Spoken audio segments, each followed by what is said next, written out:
Bonjour à tous les amis, bienvenue dans cette nouvelle vidéo de Vivre sainement. Aujourd'hui, nous allons parler du grand Israël et de l'ambition impériale biblique d'Israël d'annexer des pays arabes pour constituer le grand Israël décrit par Abraham dans l'Ancien Testament et dans la Torah. Donc cette vidéo sera sur ce sujet. Et tout d'abord, je vais faire une petite parenthèse pour répondre à tous ceux qui, dans les commentaires de mes vidéos sur l'Iran, m'ont traité de pro-sioniste parce que j'avais osé prendre la défense de Trump attaquant l'Iran. Je trouve ça assez incroyable d'être taxé de pro-sioniste alors que j'ai toujours dénoncé les crimes de guerre du gouvernement israélien. J'ai même traduit les interventions de deux avocats accusant Israël de génocide et d'occupation totalement illégale de Gaza devant la Cour internationale de justice. Donc me taxer de pro-sioniste est, je pense, clairement inapproprié. Alors la bonne question est pourquoi je suis avec Trump, Donald Trump, contre l'Iran. Tout le monde a bien compris qu'il s'oppose clairement à l'État profond mondial, notamment à l'Empire britannique. Donc je ne vais pas reprendre toutes ses actions depuis son deuxième mandat, mais si on reste honnête et informé, ses actions contre l'État profond sont clairement légion. Et pour revenir à son attaque contre l'Iran, elle vise selon moi à pacifier tout le Moyen-Orient, totalement gangréné par tout le terrorisme qui engendre la misère dans l'une des zones les plus riches au monde, autant par son histoire que dans ses sous-sols. Tout le monde l'aura compris. Trump veut donc ramener la paix dans cette région et éteindre tout cet islam radical, terroriste, financé entre autres massivement par l'Iran qui finance le Hamas, le Hezbollah, les Houthis du Yémen et travaille main dans la main avec les frères musulmans à déstabiliser tout le Moyen-Orient. Donc Trump veut désamorcer toute cette poudrière, mais pas que celle-ci. Il veut aussi s'occuper d'une autre poudrière qui sème le chaos tout là-bas. Et tout le monde l'aura deviné, c'est bien évidemment Israël. Et je pense que vous avez certainement remarqué que des personnalités comme Tucker Carlson, Candace Owens ou Joe Rogan, des pro-Trump qui l'ont aidé à se faire élire, s'offusquent maintenant de la pseudo-soumission de Donald Trump envers Israël et commencent à dénoncer massivement toute l'influence massive et réelle d'Israël sur les États-Unis. Bien évidemment, Trump ne peut pas s'exprimer librement sur Israël pour l'instant car l'EPAC, le lobby israélien aux États-Unis, est extrêmement puissant financièrement là-bas. Et il faut savoir que Donald Trump en ce moment dirige un énorme bateau qui s'appelle les États-Unis. Et ce bateau est en train de prendre l'eau de partout à cause d'une dette absolument gigantesque de plusieurs dizaines de milliers de milliards de dollars. Donc il essaye comme il peut de maintenir ce bateau à flot. Il a été obligé de faire des concessions avec entre autres BlackRock pour éviter que ce bateau américain ne coule définitivement par des fuites massives d'investisseurs et de capitaux. Prenons l'exemple de l'affaire Epstein remplie de beaucoup de ces investisseurs milliardaires. Il avait dit que cette liste de clients n'existait pas, puis est venu avec le temps que certains membres de son parti ou même des démocrates ont commencé à s'offusquer de la non-divulgation de tous ces documents Epstein. Alors un énorme débat public a commencé qui s'est très vite transformé en polémique mondiale et a provoqué un effet stressant provoqué volontairement par Donald Trump qui fut obligé, entre parenthèses, de divulguer ces millions de pages explosives sans bien évidemment qu'il soit tenu responsable directement de ces millions d'emails rendus publics. Et d'autres vont suivre très prochainement. C'est tellement colossal, tentaculaire qu'il faut vraiment du temps pour pouvoir assembler le puzzle mondial. Bref, il utilise des techniques de guerre dites asymétriques pour que la vérité sorte sans qu'on puisse l'accuser d'en être à l'origine. Eh bien, c'est exactement pareil pour Israël. Il attend que d'autres personnes dénoncent la mainmise d'Israël sur les États-Unis et tous les crimes de guerre israéliens pour que le débat devienne public, devienne viral, polémique, afin d'être obligé d'agir sans risquer qu'une réaction brutale de l'EPAC provoque un énorme chaos financier aux États-Unis. Je ferai bientôt une vidéo complète sur ce sujet. Dites-moi ce que vous en pensez dans les commentaires ci-dessous et restez courtois s'il vous plaît. Allez, c'est parti pour parler du grand Israël avec un excellent documentaire de Breakthrough News que je vous ai traduit et commenté. Qu'est-ce que le grand Israël? La question a récemment refait surface après qu'un article publié dans l'un des principaux journaux israéliens de langue anglaise, le Jerusalem Post, est devenu viral. L'article s'intitulait «Le Liban fait-il partie du territoire promis à Israël?» Il explique les origines d'un concept appelé Grand Israël. L'article précise au cours de la dernière génération, le terme Grand Israël a pris de l'importance. Il est parfois utilisé dans les débats politiques ou religieux sur les frontières idéales ou futures d'Israël, souvent dans le contexte d'aspirations messianiques ou sionistes. Certains l'interprètent comme un appel au rétablissement des frontières bibliques d'Israël. Cependant, la signification de ce concept varie allant d'interprétations symboliques ou spirituelles à des revendications géographiques littérales. Le Grand Israël a fait l'objet de discussions, en particulier après les attaques israéliennes au Liban, qui ont révélé un désir profond au sein de l'extrême droite israélienne de commencer réellement à implanter des colonies juives au Liban. Le mouvement israélien dit pour la colonisation au Sud-Liban a publié une carte des sites de futures colonies juives sur laquelle tous les noms arabes ont été remplacés par des noms hébreux. Cette idéologie a connu un regain d'intérêt ces derniers temps, en grande partie parce que le premier ministre israélien, Benjamin Netanyahou, a formé son gouvernement de coalition avec des partis sionistes messianiques. Il existe tout un documentaire de TRT à ce sujet intitulé « La Sainte Rédemption, le vol des terres palestiniennes » qui vaut la peine d'être regardé, mais cette vidéo se concentrera sur l'histoire de ce concept. L'article du Jerusalem Post a été retiré, mais vous pouvez le lire en utilisant un site d'archives internet comme archive.org. Et l'article dit, je cite, « Le Grand Israël fait référence au concept des frontières bibliques de la terre d'Israël telles qu'elles ont été promises au peuple juif dans diverses parties de la Torah. Il est souvent associé à la terre décrite dans l'alliance avec Abraham qui s'étend du fleuve d'Égypte au fleuve Pérat. » Et ensuite, il cite la Torah lorsque Hachem, Dieu, a promis à Abraham la terre d'Israël, le verset dit « Ce jour-là, Dieu conclut une alliance avec Abraham en disant « À tes descendants, j'ai donné ce pays, depuis le fleuve d'Égypte jusqu'au grand fleuve, l'Euphrate, c'est-à-dire la Mésopotamie ou l'Irak actuel. » Bien qu'il ait des origines religieuses, le concept du Grand Israël est évoqué dès les tout premiers jours du mouvement sioniste. Le mouvement sioniste était le mouvement des Juifs européens qui souhaitaient que les Juifs d'Europe s'installent en Palestine pour créer un État juif. L'une des premières mentions du Grand Israël figure dans le journal intime du fondateur du mouvement sioniste Theodor Herzl en 1898, un an seulement après le premier congrès sioniste. À la page 711 de son journal, Herzl décrit la proposition géographique d'un État juif hypothétique et précise que le territoire revendiqué s'étendra du ruisseau d'Égypte à l'Euphrate. Il poursuit en décrivant comment cette région passera progressivement d'une majorité arabe à une majorité juive. Le mouvement sioniste a présenté pour la première fois cette carte à quoi ressemblerait un futur État juif lors de la conférence de paix de Paris en 1919. La conférence où les conditions de capitulation de la Première Guerre mondiale étaient en train d'être signées, les empires qui avaient gagné la guerre, la Grande-Bretagne, la France, l'Italie et le Japon se partageaient les colonies des vaincus, les empires ottomans et allemands. L'un des territoires perdus par l'Empire ottoman était cette région-ci, le Levant. Le Levant est le cœur de 3000 ans de civilisation arabe. Pendant des siècles, ils ont vécu sous l'Empire ottoman, mais l'effondrement de celui-ci pendant la Première Guerre mondiale a fait naître l'espoir que les Arabes puissent enfin se gouverner eux-mêmes. Au lieu de cela, cependant, les puissants alliés ont pris le contrôle et ont créé des pays entièrement nouveaux sur la base de frontières totalement arbitraires. La carte du Moyen-Orient que nous connaissons aujourd'hui a littéralement été dessinée au crayon et à la règle lors d'une réunion au 10 Downing Street à Londres, c'est-à-dire le bureau du Premier ministre britannique par deux diplomates britanniques et français nommés Mark Sykes et François Picot. Sous le prétexte colonial bien connu de la protection des minorités, les puissances européennes ont tracé des frontières qui divisaient délibérément la région selon des lignes sectaires. C'est profondément ironique car on accuse souvent les Arabes d'être sectaires, affirmant que les conflits religieux et ethniques font simplement partie de leur culture. Mais ces distinctions entre chrétiens et musulmans, chiites et sunnites, arabes et kurdes ont en réalité été exploitées et exagérées par les Britanniques et les Français et non par les Arabes. Ils ont littéralement tenté d'insuffler le conflit dans ces pays, un héritage qui perdure encore aujourd'hui. Cette stratégie consistant à diviser pour mieux régner est la stratégie classique du colonialisme et peut être observée dans pratiquement toutes les situations coloniales de l'histoire.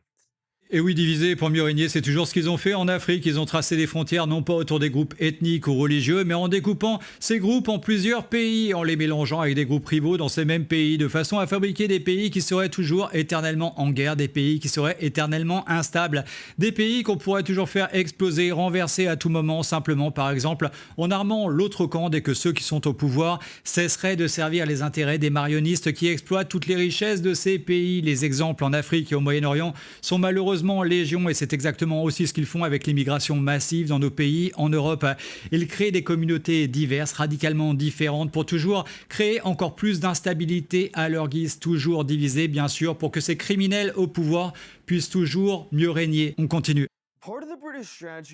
Une partie de la stratégie britannique en Palestine consistait à céder son mandat au mouvement sioniste pro-occidental et pro-colonial. C'est lors de la conférence de paix de Paris de 1919 où les Britanniques et les Français se partageaient le butin de la Première Guerre mondiale que le mouvement sioniste a présenté pour la première fois sa proposition concernant les frontières d'un futur État juif.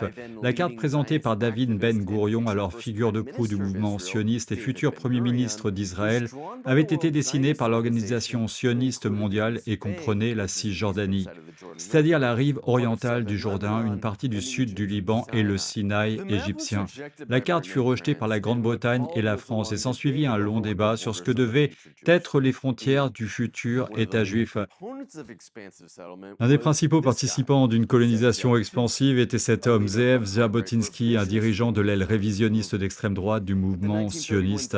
Lors du congrès sioniste de 1931, Jabotinsky a en fait divisé le mouvement sioniste sur la question de l'inclusion de la Transjordanie dans un futur État juif, car il estimait qu'il s'agissait d'un aspect crucial. Cela est remarquable car Jabotinsky est considéré comme le précurseur idéologique du Likoud, le parti de Benjamin Netanyahou. Son écrit le plus célèbre, Le mur de fer, est un essai qu'il a rédigé en 1923 et dans lequel il affirmait qu'il n'y aurait jamais d'accord volontaire concernant la colonisation européenne en Palestine. Car selon ses propres termes, il n'y a jamais eu de précédent historique où un projet colonial aurait obtenu le consentement de la population autochtone. Il affirmait que la seule façon d'établir un État juif était que les colons juifs érigent un mur de fer que les autochtones ne pourraient franchir. Cet essai ne compte que 7 pages et mérite vraiment d'être lu. Israël a proclamé son indépendance en 1948, mais au cours de toute son histoire, Israël n'a jamais réellement défini ses propres frontières. Les frontières d'Israël ont changé presque constamment au cours de ces 70 ans d'histoire, car le pays est toujours en train de conquérir ou d'essayer de conquérir davantage de terres. En 1948, Israël a expulsé les Palestiniens vers les pays voisins afin de créer un État à majorité juive. En 1967, Israël a mené la guerre des 6 jours. Le récit populaire israélien de cette guerre est que tous les gouvernements arabes se sont réveillés un jour et ont attaqué Israël de manière aléatoire parce qu'ils haïssent les Juifs. Mais la réalité est qu'Israël a provoqué intentionnellement une guerre avec les États arabes.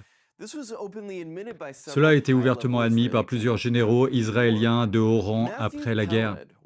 Matityahu Peled, l'un des commandants israéliens de la guerre des 6 jours, a déclaré au journal israélien Haaretz que la thèse selon laquelle le danger d'un génocide planait sur nous en juin 1967 et que Israël se battait pour son existence physique n'est qu'un bluff né et développé après la guerre. Lors de la guerre de 1967, Israël conquiert toute la Palestine historique, le Sinaï égyptien et le plateau du Golan syrien, doublant ainsi la superficie de son territoire. L'ONU oblige certes Israël à restituer le Sinaï, mais Israël refuse de quitter le plateau du Golan syrien qui est encore aujourd'hui sous occupation israélienne. Un des tournants majeurs pour Israël est son invasion du Liban en 1982. Il s'agissait de la première tentative d'Israël de mener une occupation à grande échelle d'un pays situé en dehors de la Palestine historique. Mais avant l'invasion israélienne, Israël utilisait déjà les sectes chrétiennes du Liban comme intermédiaires pour combattre les combattants de la libération palestinienne dans le sud du pays. Les fascistes chrétiens libanais ont notamment joué un rôle déterminant dans les massacres de Sabra et Shatila orchestrés par Israël, au cours desquels 3000 réfugiés palestiniens ont été exécutés en l'espace d'un jour et demi dans ce que l'Assemblée générale des Nations unies a condamné comme un acte de génocide. L'une des visions de la stratégie à long terme d'Israël issue de cette invasion a été exposée par un conseiller du ministre israélien de la Défense à l'époque, Ariel Sharon. Le document stratégique intitulé Une stratégie pour Israël dans les années 1980, publié par la revue idéologique de l'organisation sioniste mondiale, Kivunim ou Orientation en hébreu, explique en détail comment Israël devrait exploiter les divisions sectaires dans d'autres pays arabes comme il l'a fait au Liban dans le cadre d'une stratégie plus large visant à fracturer le monde arabe. Il dit, je cite, « Le monde arabe musulman est construit comme un château de cartes éphémère assemblé par des étrangers sans que les souhaits et désirs des habitants aient été pris en compte. Il a été arbitrairement divisé en 19 États, tous composés de combinaisons de minorités et de groupes ethniques hostiles les uns envers les autres. De sorte qu'aujourd'hui, chaque État arabe musulman est confronté à une destruction sociale et ethnique de l'intérieur et dans certains, une guerre civile fait déjà rage. » Il poursuit en affirmant que la Syrie n'est fondamentalement pas différente du Liban. La véritable guerre civile qui oppose aujourd'hui la majorité sunnite à la minorité chiite alawite au pouvoir témoigne de la gravité des troubles intérieurs. L'Irak, une fois encore, ne diffère pas fondamentalement de ses voisins, bien que sa majorité soit chiite et que la minorité au pouvoir soit sunnite. Il expose ensuite sa stratégie pour ce qu'il appelle le front oriental, la dissolution de la Syrie et de l'Irak en zones ethniquement ou religieusement distinctes, à l'instar du Liban, est l'objectif principal d'Israël. Donc tout ceci confirme bien la volonté de toujours diviser pour mieux régner, créer le chaos, des guerres, de la souffrance, des morts pour assouvir la soif de puissance et de richesse d'une toute petite minorité. Encore, on continue. À long terme, alors que la dissolution de la puissance militaire de ces États constitue l'objectif principal à court terme, la Syrie s'effondrera conformément à sa structure ethnique et religieuse. Cette situation sera la garantie de la paix et de la sécurité dans la région à long terme, c'est-à-dire pour Israël, et cet objectif est déjà à notre portée aujourd'hui. Si l'on observe la stratégie suivie par Benjamin Netanyahou tout au long de sa carrière, elle suit presque exactement cette ligne. En 2002, il a exhorté le Congrès à envahir l'Irak au motif d'armes de destruction massive que ce pays n'a jamais possédées. L'occupation américaine a plongé l'Irak dans une guerre civile sectaire sanglante en manipulant les équilibres entre les musulmans chiites et sunnites. En Syrie, Israël a adopté une position officielle de neutralité, mais par la suite a admis avoir armé les rebelles majoritairement sunnites tout en menant simultanément des attaques régulières contre le gouvernement, qui était contrôlé par les alaouites chiites, dans une situation où la neutralité signifiait une réalité pour Israël de saper les deux camps d'une guerre civile. Et bien sûr, au Liban, aujourd'hui, nous voyons Israël punir collectivement le peuple libanais, puis dire aux non-musulmans de rejeter la responsabilité des frappes aériennes israéliennes sur les musulmans. Ma question est la suivante: combien de temps allez-vous tolérer cela? Israël a tué plus de 40 000 personnes à Gaza. Et si on inclut les morts non liés au combat, ce chiffre est estimé au bas mot à environ 200 000. Immédiatement après avoir commis la tentative la plus documentée de l'histoire visant à anéantir une ville entière, Israël fait volte-face et lance une attaque qui transforme les appareils mobiles et civils en théâtre de guerre, tue environ 1 millier de personnes en l'espace de 2 ou 3 jours, puis assassine la personne même susceptible de déclencher une guerre régionale. Israël a prouvé à chaque tournant de l'année dernière qu'il est actuellement la plus grande menace pour la paix mondiale. J'ai entendu beaucoup de gens dire que c'était la cause de notre époque. Et bien qu'il y ait très peu de moments dans l'histoire où un système de gouvernement est si inhumain et si répugnant que le monde s'unisse contre lui, cela s'est produit. Et si les actions d'Israël ne méritent pas cela, alors qu'est-ce qu'ils méritent? L'adoption d'une résolution de l'ONU appelant à un embargo sur les armes contre Israël était un bon début, mais elle doit réellement être appliquée. Et je terminerai simplement en disant que la caricature grotesque du Moyen-Orient, présentée comme une région désespérément condamnée à des conflits ethniques et religieux vieux de 1000 ans,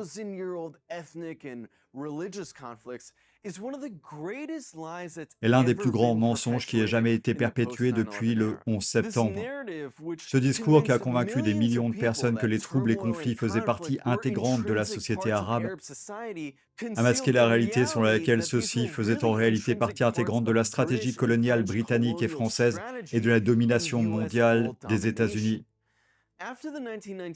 Après la conférence de paix de Paris en 1919, une mission d'enquête américaine a été créée pour sonder l'opinion des populations du Levant afin de déterminer quel type de gouvernement elles souhaitaient pour l'avenir.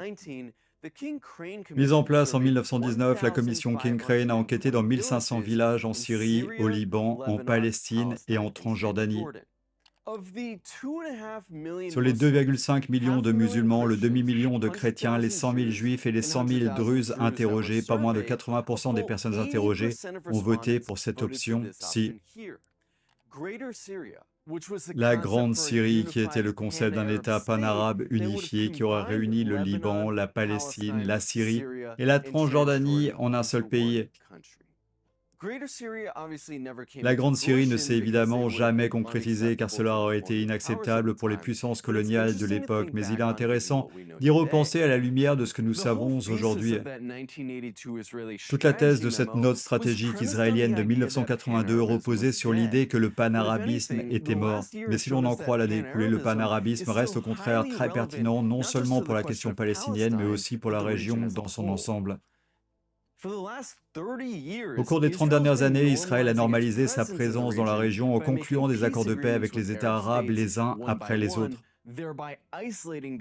isolant ainsi la question palestinienne et créant une tête de pont permanente pour l'impérialisme américain et israélien. Mais l'année dernière a non seulement anéanti cette possibilité, elle a montré de manière définitive que la masse du peuple arabe considérait toujours la cause palestinienne comme une cause arabe et comme sa propre cause, et a refusé de la voir abandonnée comme l'ont fait ses dirigeants. Il n'est pas surprenant que la note de 1982 ait été subordonnée à l'absence d'unité arabe. L'unité a toujours sonné le glas des empires et Israël ne fera probablement pas exception. Et oui, clairement, je pense qu'on assiste au déclin du gouvernement Netanyahou en Israël. Je tiens quand même à préciser qu'une énorme partie de la population juive en Israël rejette massivement tout ce gouvernement qu'elle considère comme corrompu et criminel. Pendant des mois, des centaines de milliers d'Israéliens sont descendus dans la rue contre ce gouvernement et beaucoup furent brutalisés, comme tristement on a pu le voir en France avec les Gilets jaunes. Netanyahou, lui, est personnellement jugé en Israël pour des affaires de corruption, fraude, abus de confiance, tandis que sur la scène internationale, il fait face à des accusations de génocide contre les Palestiniens, entre autres. Il est également visé par un mandat d'arrêt international de la Cour pénale internationale. Je pense que Donald Trump peut clairement précipiter la chute de ce gouvernement totalement pyramidal bien plus vite qu'on ne puisse l'imaginer. Je pense d'ailleurs que beaucoup de rumeurs circulent sur Internet disant que Benjamin Netanyahou est déjà mort. Qui sait? Voilà, cette vidéo est terminée pour aujourd'hui. Je vous aime très très fort les amis. Ensemble, on va tous y arriver. Si vous avez tous aimé cette vidéo, partagez-la sur tous vos réseaux sociaux. Cliquez sur j'aime, la cloche et s'abonner qui sont juste en dessous. Et je vous remercie de votre aide avec ma cagnotte Tipeee pour que je puisse consacrer encore plus de temps à mes vidéos. Merci vraiment à vous tous et à très bientôt pour une prochaine capsule sur Vivre Sainement.